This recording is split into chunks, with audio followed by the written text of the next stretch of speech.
Bonjour et bonsoir, salam alaikum, chers internautes yéen a ngi xamante ni yéen a ngi safoo di suivre seen bi di seen podcast aujourd'hui nag tey am nañ mbégte ak kontaante bu rëy boo xamante ni dañuy doxantu dem fële ca Thiès ñu xooli la ville ñu xooli lan moo fa xew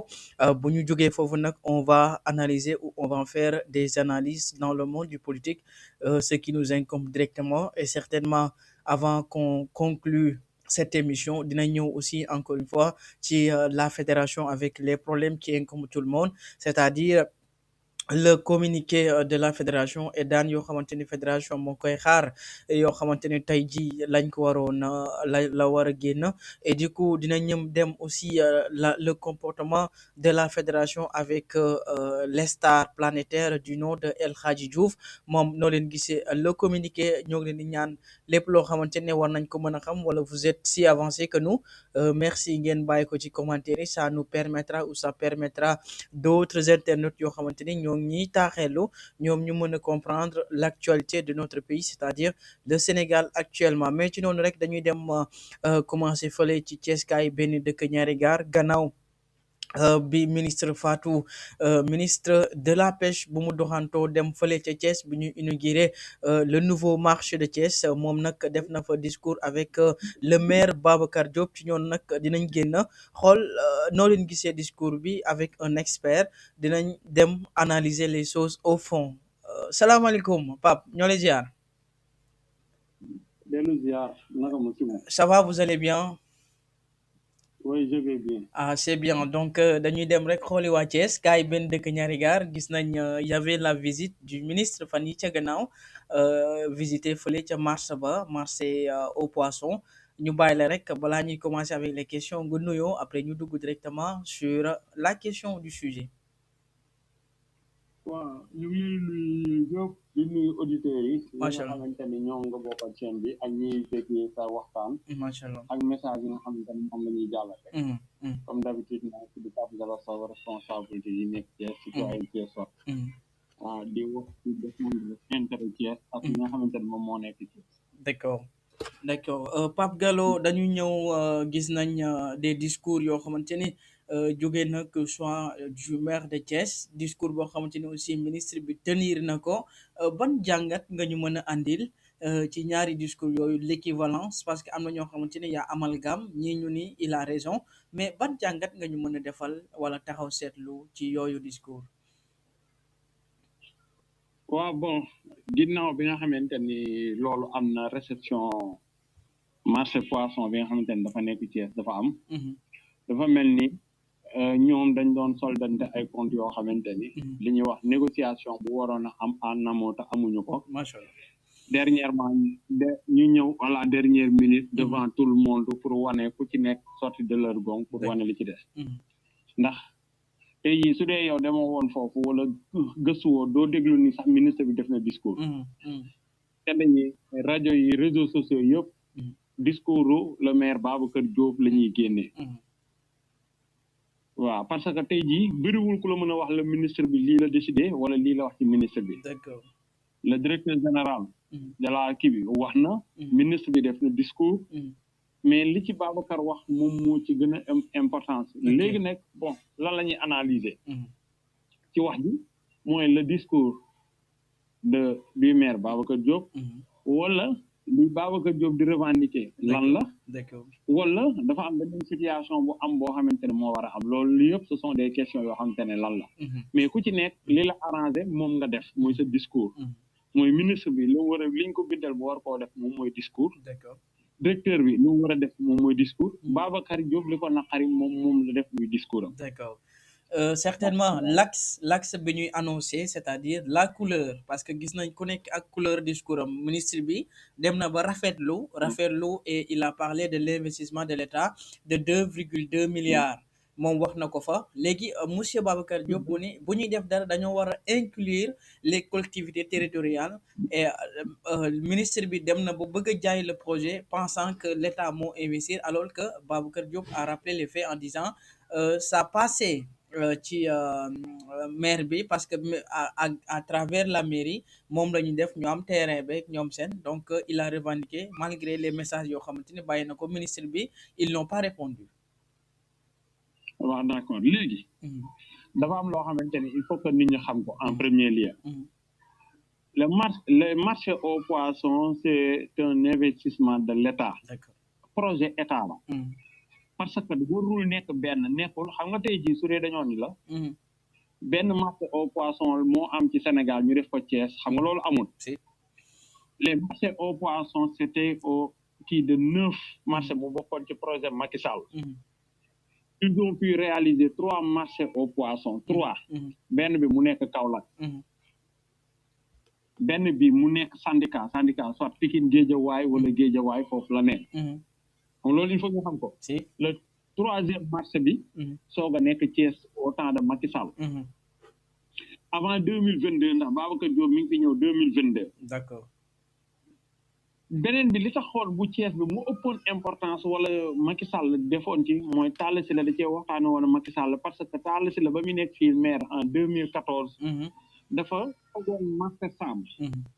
sur la demande de la population de Jaxaaw ndax ni muy xeeñee foofu affaire yooyu waay waay bi ñëmee bi ci biir ñu toj ko affaire yooyu dañoo yëkkati woon waa Sam en premier lieu fan lañ leen njëkk a wutal mooy soo rombee base d'accord ci deg ba ñu aménagé ko baaxul ñu def fa ñu ni dafa am insécurité ñi ñibbisiwaat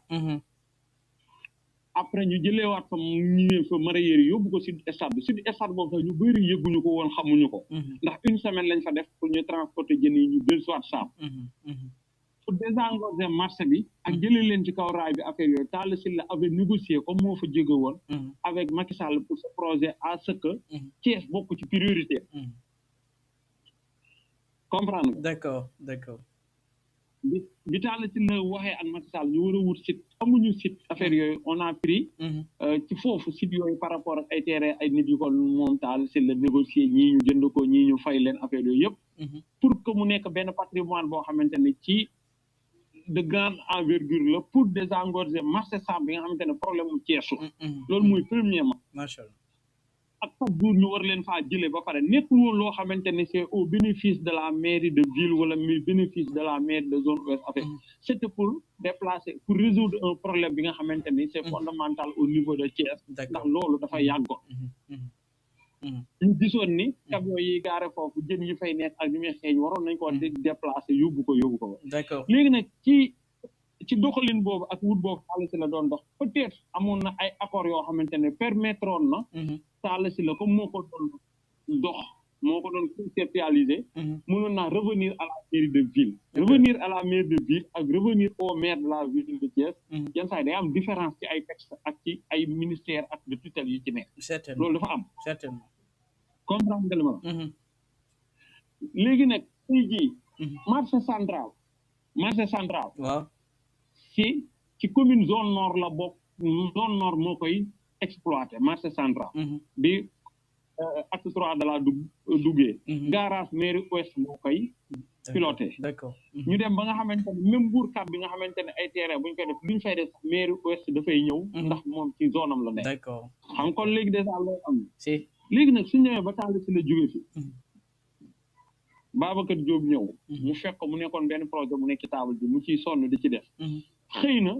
wax jooju mu bëggoon a wax ak ministre bi ak collaboration boobu ak bind boobu pour ñu eggale marché bi ba pare mu nekk seen loxo xëy na loolu la bëggoon a eggal amul satisfaction loolu tax mu ne ko bind nañ la ay correspondance tontu woo ñu affaire yooyu mais tey jii même bu dee dafa bind le ministre de la pêche affaire yooyu est-ce que le ministre de la pêche moo yor tous les moyens wala moom moo yor prérogative attribuer ko marché bi wala le ministre de la décentralisation moo yor prérogative mais je crois à notre niveau même bu ko yorul wala même bu nekkee sous sa tutelle au moins c'est de revenir au moins tu réponds le courrier je crois waaw d'accord loolu c'est des guerres entre eux de telle sorte qu'il leur permet de dire que ni le répondre le courrier et tout ça là loolu seen diggante la c'est des problèmes administratifs affaires yooyu mais tey jii man damaa gisoon ni benn su dee da ko bind répondre courrier bi waroon naa bind le ministre de la décentralisation parce que tamit les affectations des édifices ministre de la décentralisation am na ci wàll c'est-à-dire lii marché au poisson le ministre de la pêche moom mooy tutelle bi d'accord mais affectation des édifices wala des emplois wala li ay zone wala compétence je crois ministre de la décentralisation am na ci wàll d'accord d'accord. loolu moom mooy tamit nag droit am la moom mu ko doon kaas mu ko doon wax pour que mu revenir ko d'accord. mais nag pour la manière mu des pour la manière c'est-à-dire dañ koy wax en administration su ko bëggee ak su ko bañ une autorité d'envergure warta taxaw ci kanamu mbooloo moowu ñaan ak moowu douceur dafa am ay paroles yoo xamante ne dafay ànd mais su dee da ngay wax ay wax yu dëgg après di imposer ak di ko wax ne ko nii nga war a doxee ba pare ne ko dama lay ñaan d'accord. c'est-à-dire c'est contradictoire D'accord. Donc, on peut mën def un petit résumé en pensant que le discours n'avait pas sa place ce jour de l'inauguration. non mon gi benn dans le cadre du discours bi nga xamante ne en harmonie administrative c'est pas logique waaw parce que ay kilifa doole nekk ay kilifa ngay toog di def loo xamante ni di lancer des mythes yoo xamante ni képp ku di analyser wala ku xool discours bi par rapport ak langage corporel bi langage physique bi les mots les points ak la façon de parler non c'était un ton dur boo xamante ne avec une autre autorité de la place d'accord ci biir discours bi tu utilises le mot damaa bëgg ñu waxtaan dañ lay ñaan c'est-à-dire ça ne colle pas d'accord comprendre le discours devrait être plus douce wala plus kii même bu dee ne dafay nekk ay dëgg on devrait utiliser des mots plus doux flexibles bi nga xamante ne moo koy permettre dina wax dëgg te dinañu la mais dañ lay ñaan damaa bëgg ñuy waxtaan ba pare ak la façon de parler d'accord mais beneen bi nga xamante ne c'est catastrophique mooy le fait que mënu ko nit du kii nu quel est le mot du nan la ko waxee genre dëgër bopp bon j'ai oublié le mot si je comprends le contexte ok voilà du ki def te parce que pourtant moom buy def discours ak buy wax ak suñ ko di reproché benn affaire danaan la man damaa dëgër bopp d'accord souvent il l'utilise hein waaw d'accord